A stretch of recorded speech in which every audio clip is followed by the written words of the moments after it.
Welcome to Transformative Principal, where you learn how to be a leader and not just a manager of a to-do list. I am your host, Jethro Jones. You can find me on Twitter at Jethro Jones. I just want to take a minute and remind you to check out conradchallenge.org and look at the kinds of things you can do to support students. The Conrad Challenge is really about facilitating 21st century skills of creativity, collaboration, critical thinking, communication.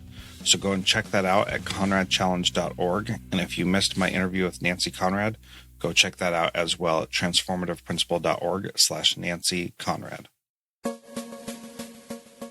Hey there, this is Danny Sunshine Bauer from Better Leaders, Better Schools and the School Leadership Series, a proud member of the Education Podcast Network, just like the show you're listening to right now. The opinions expressed are those of the individual hosts. Make sure you check out all the other great podcasts at edupodcastnetwork.com and get ready because the learning begins in 3, 2, 1. Welcome to Transformative Principal. I am so excited to have on the podcast today Claude Charron, who's a teacher in Miami, Florida, a director of a STEM program, and the Director of Education and PD for the Conrad Challenge, which you have heard on the podcast before. Claude, I am so excited to talk with you. Thanks for being part of Transformative Principal. Absolutely. Thank you for having me today. So that's a lot to be doing, a teacher, a director of a STEM program, and the Director of Education and PD for the Conrad Challenge. Gosh, where do we start, Claude? Yeah, there's a lot of things going on. I think what I'm excited about is sharing and sharing what we do and the importance of being able to empower students to make change and providing that belief that they can do it. So the more opportunities that we can give students to shine and as adults, step aside and have them perform, it's a great deal. I think sports has it right when it comes to being able to expose kids at a young age, and they practice and they're coached and they go through a process to become an athlete. And I think innovation, there's no difference in innovation. And I think this country and a lot of other countries realize the importance of engaging kids at a young age, and even more importantly, giving them the tools to be successful once they hit high school and beyond. So I'm really happy to share in that capacity of what we do and how we do it.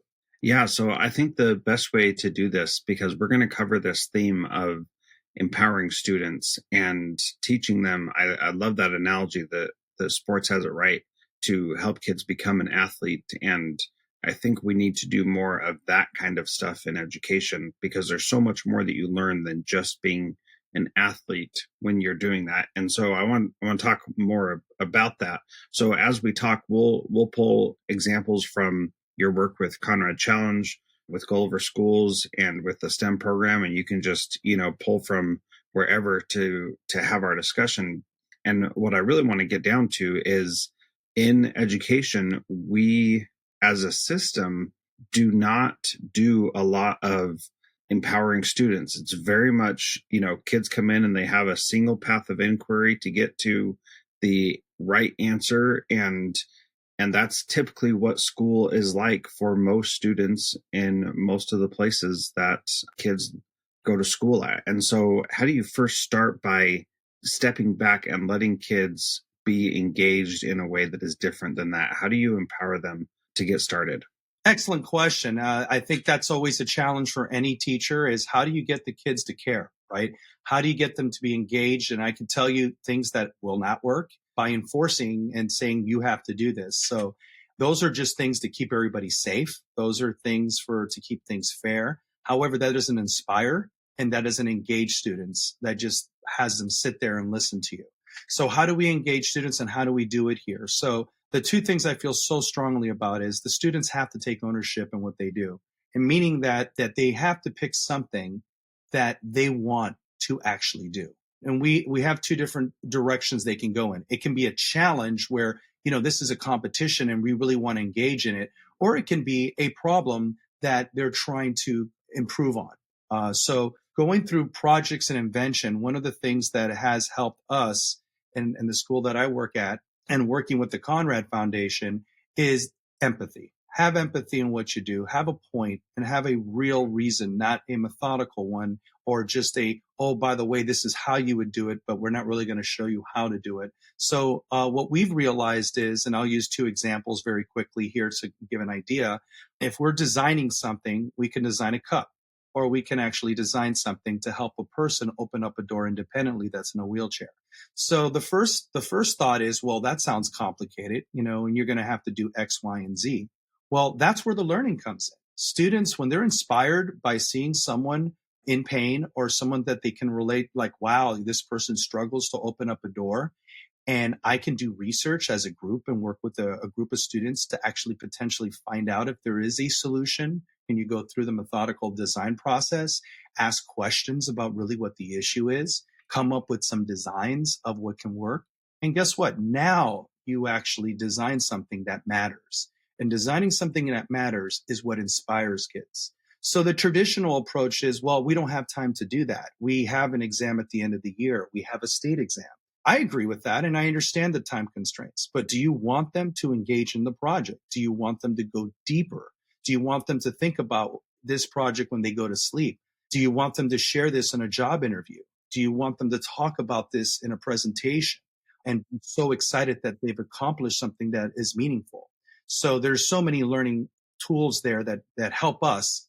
However, I will tell you from experience, getting a group of students to agree on something collaboratively is an art. There's several skills, there's several tools that we introduce, and teachers that have experience of how to get from point A to point B. It can't just, find out what you want to do and like. That's a little difficult. That's like trying to say, you're a chef and here's the ingredients. You got to learn how to cook, and you got to learn the basics first. So there is a teaching curve. Another project was a water system that's now in 7 different countries that is helping individuals in different countries have access to clean water without the use of electricity or tools or any complex machinery. So this is something that we entered into the Conrad Challenge, the Conrad Foundation, several years ago, back in 2012. And we have had, the students were able to identify the country of Haiti, Nigeria, Kasai, and other parts in Africa. And we were able to talk to the people, find out what the issue was. And we were privileged to actually have end users that can give us feedback. And that's where that's the key. The key is to really understand the problem before attempting it. So once you do that, that's the level of engagement, empowerment that you can actually instill on the students. So fast forwarding 4 months later, we were able to present at Kennedy Space Center on behalf of our school at the Conrad Challenge, and they were able to get feedback. And from there, it empowered the students to gain what they needed to have to actually make it successful. And that's one of many projects that does take a lot of time, and it's difficult. So to go back to your prior inquiry about how the traditional, right, let's call it the traditional model of education, because I think it is fair to say that there are things that are working now. There are schools and there are districts and there are efforts out there that realize that engineering, computer science, and the STEM programs out there, if done correctly, can inspire. And more importantly, they will learn English as they're doing it. They will have to learn the math. They have to learn the science. They have to be able to perform like you were doing in drama. You have to be able to work together in a team like you're in a sport. So being able to bring people together to communicate and collaborate and present, I think, is universal in every discipline. The challenge is to get an individual or a teacher or institution that is very traditionalized to see that. And I think the schools that get that understand the value and the importance and the relevance, and the students see that. And our responsibility as adults is get out of their way and have them perform. And I think Nancy Conrad, the CEO the director of a Conrad Challenge, does an amazing job of providing that opportunity for us. I absolutely agree. Now, one of the things that I've seen with my students is that when I give them an idea that they can make life better for someone else, when they do that themselves, they perform significantly better than if I had given them the assignment to do the thing that they ended up doing. So, for example, real quick, there is a group of students who wanted to create a STEP team and help other kids feel more included because of the STEP team at our school. So these kids created the STEP team, and they have done a remarkable job that if I would have said, you guys need to go make a step team, they would have seen that as a direction from me to go do a step team. And they would have kept come back to me saying, what does it need to look like? What does it need to do? Instead, they said, we want to do this. And I said, go for it. And you do whatever it is that you need to do to make it happen. And that was a really powerful learning lesson for me. How do we teach other teachers to empower kids in that way? You said that it was an art. How do you teach that to teachers so they can experience that as well? That's an excellent question. I'm really happy you asked that. And this is where I've been doing this for about 25 years when it deals with design process and just a little bit of background. I've been involved with going through the process of design from an idea to a working prototype with teams since 1997. And we've been very privileged to actually have teams perform at the highest level in a lot of different national competitions and more recently the Conrad Challenge and a few years back.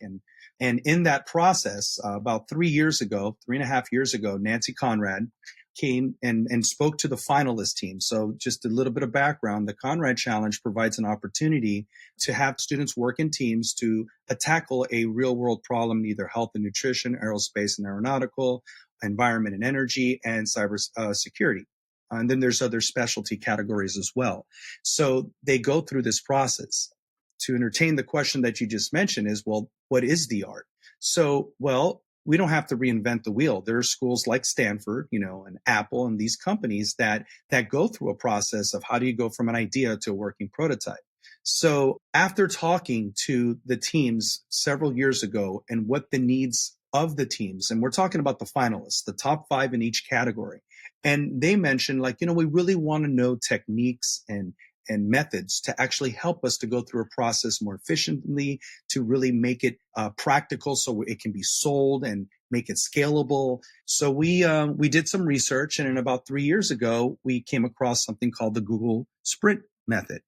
And the Sprint method is a rapid process where you go from an idea all the way to a presentable working prototype. But in the way Google does it, is they actually fake it. And what that means is they give you an idea of what it would look like so they can get true feedback from the customers. It's unbelievable, the actual process. Jake Nebb is one of the main writers of the book, the Sprint process. So we took that. And then what we did with the NoBox Toolbox platform is we looked at the process that they use in industry, and we realized this is awesome. There's team collaboration, there's communication, there's focus, and we can get to where we want to go quicker. However, what the problem was, the way Google does it in a lot of these companies, they work from 8 to 5 every day. So you can see how that's a problem in education in a high school. So 2 years ago, we designed modules that would help teachers, people in clubs in different countries, to go through these methodologies, this process in a class environment, meaning that in a 45-minute stint or a 90-minute stint. And so within the last 1.5 years, we've been able to test this. So now, to give you an idea, we have about 35 teams in this school 2 years ago that went through a process that usually took us about 3 to 4 months to come up with, this is what we want to do. And we're able to do it in about a week. We're able to do that rapidly. So those are some of the tools that we use to engage kids. Yeah. So in a week of like a school week, as in 1 period per day kind of a thing is what you're saying, right? Yes, and keep in mind, there's schools that do block scheduling. So the way we've set it up was, if it's a block schedule, which is 3 to 2 days a week, right, depending on the school, because you look at it as a 2-week interval, or if it's traditional 45 to 60-minute periods every day, where you can actually, and I'll give you an example. Well, how do you select a challenge, right? Like, okay, let's just select a challenge. How do you do that? So there's instructions, there's videos that explain that process, but the best way to explain it is you actually visualize everything on a board. So you're looking at sticky notes, you're collaborating without talking, you're communicating without verbally interrupting.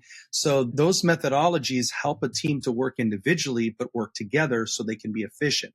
So why? Because this is what industry does, right? So the top Kickstarters in the world, the top companies in the world's universities are using sprints, and they do it very efficiently. However, in the educational component, it hasn't. So this is where, being the developer with Nancy Conrad of the No Box Toolbox, this is what we're really excited about, because we're sharing this with students across the planet. And we have teams in Australia and China and Japan and Switzerland, Sweden, and et cetera. We have over 63 countries represented that are using this process, that we're able to provide resources for via videos, and provide a support system via a message board. So we are able to support them in real time.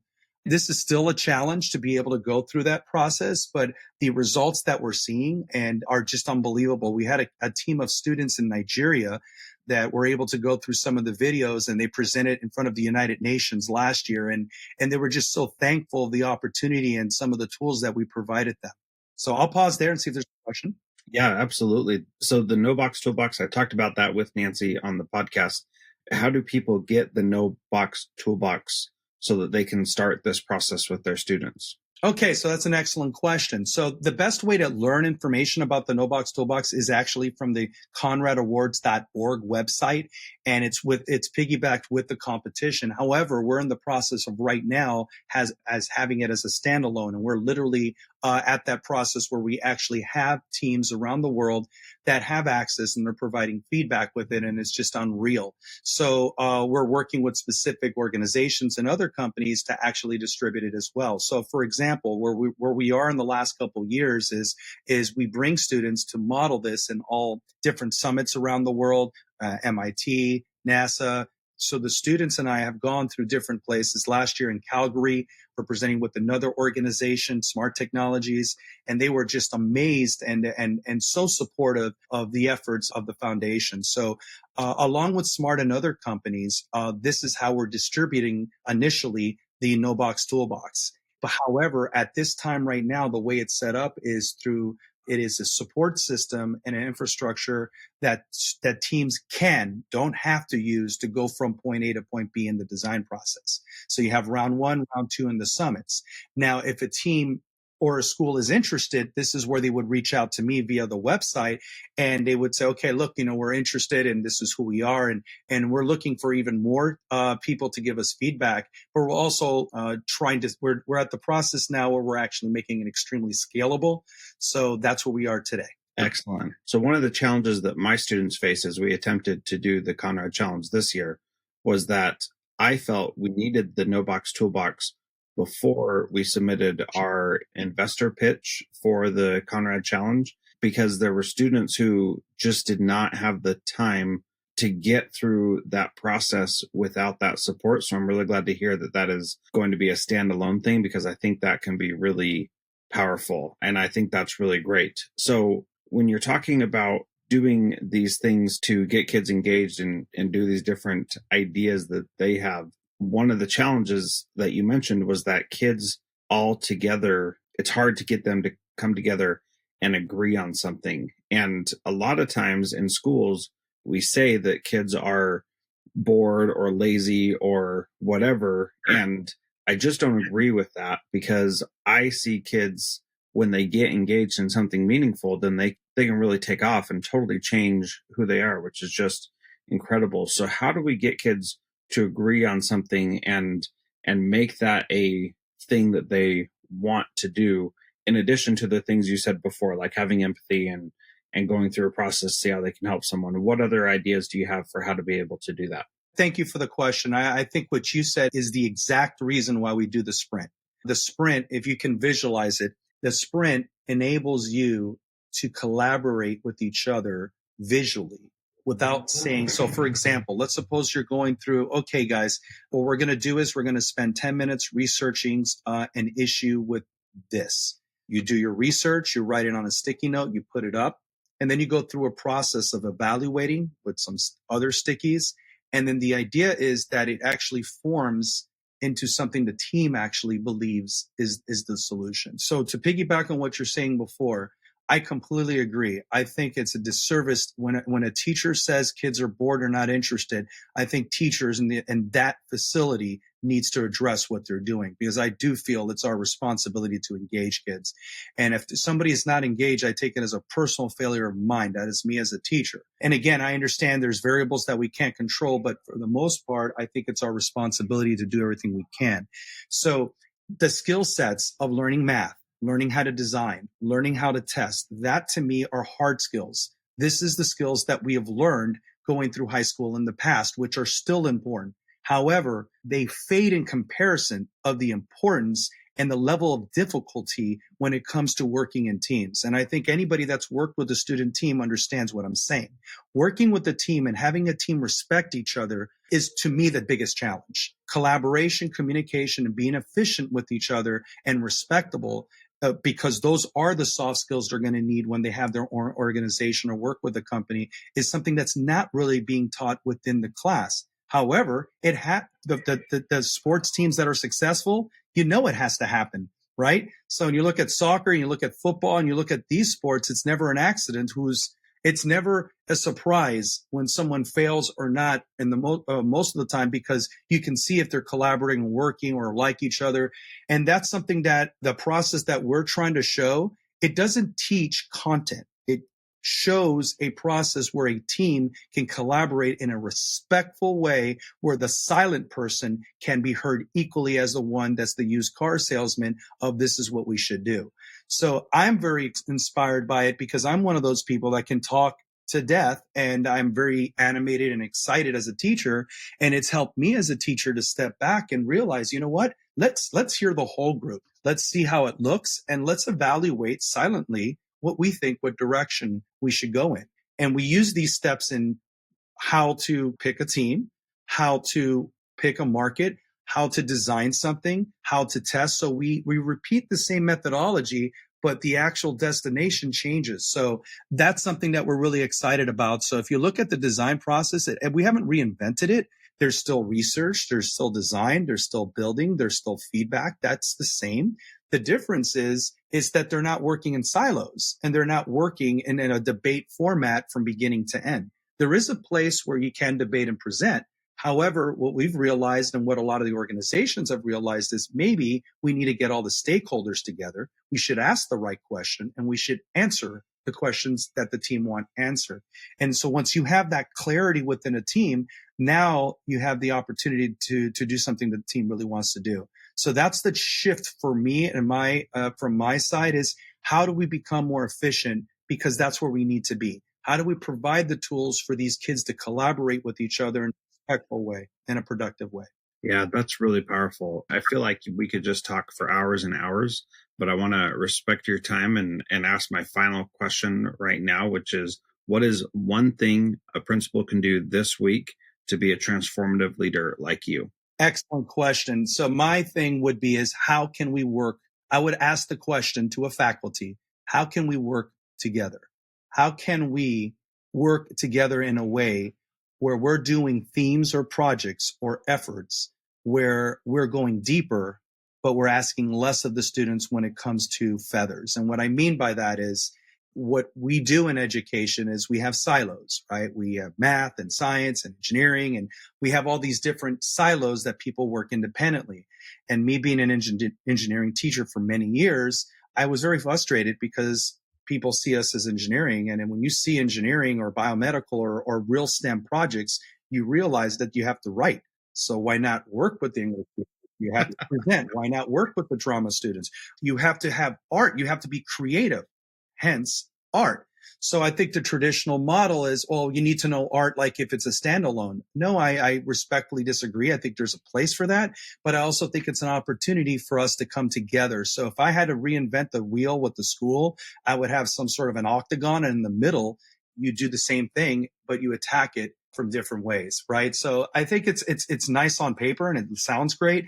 Logistically, knowing some of the limitations and all the different constraints that schools have, it is a challenge. However, I think you can start slow. Why can't we find ways to get math and science to work more collaboratively, and in ways where we can actually produce something, right? So that's what my advice would be. And also visiting some of the top schools in the nation. There are schools out there that do design at a very high level, that are inspiring kids. And this is something we have done. And we also have, people come to our school to learn as well. So we're very excited to share in every capacity. Yeah. And so, Claude, how do people connect with you and learn more from you?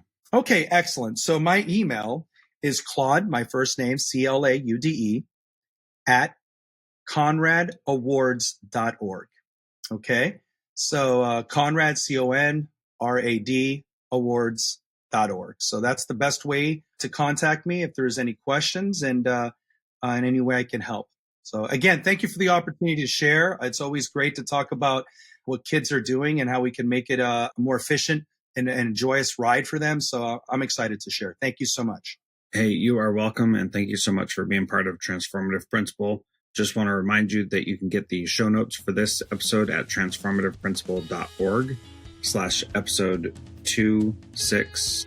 What episode is this? Episode 265. There we go. And Claude, I want to thank you for being part of the show today. And please do take him up on his offer to email him and get more information, because I think the things that Claude has been talking about are really going to make an impact in your school. And thanks so much and have a wonderful week. Thank you.